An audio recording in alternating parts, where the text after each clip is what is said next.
you know, I had a whole bunch of weird paranoid suspicions about what the hell was going on, because there was a lot of stuff I couldn't understand. Right. And nobody was really bothering to explain it to me. They don't. And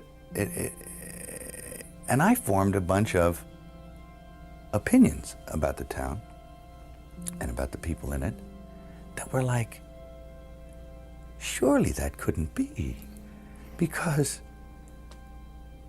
a whole place can't be like, you know, Weird Town, you know, where the stranger wanders in and all the people are in the bar and they all shut up when he looks at them, and and they tell you don't go into the house on the hill, and it's like that. And then you go away and you think, no, I was wrong. I mean, that's insane thinking. I'm paranoid. I imagined that stuff.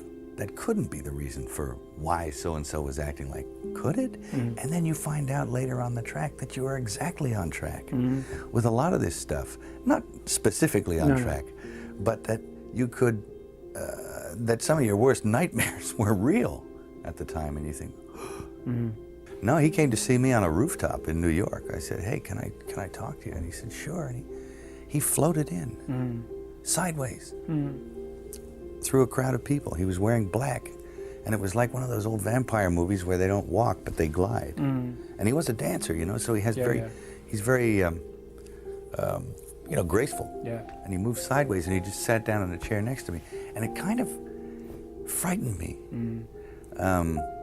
And he's a very smart guy. And we started talking, and I didn't, you know, say much of anything about reading the script, nothing. I just started talking about the Middle Ages, and he began to talk tortures. And we swapped tortures, because I'd read this book on torture, and I tried to recall some of the most heinous things I'd ever read in this book, and he was like, oh, and he'd try and top it. And and my assistant was there, and he left because he couldn't stand it anymore. The air had turned cold. And then he left, and I wanted to leave. And because I knew that I didn't want to work with him.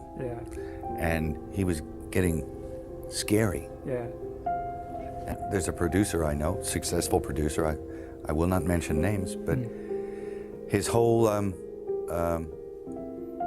opinion about women on film, from beginning to end, is very brief.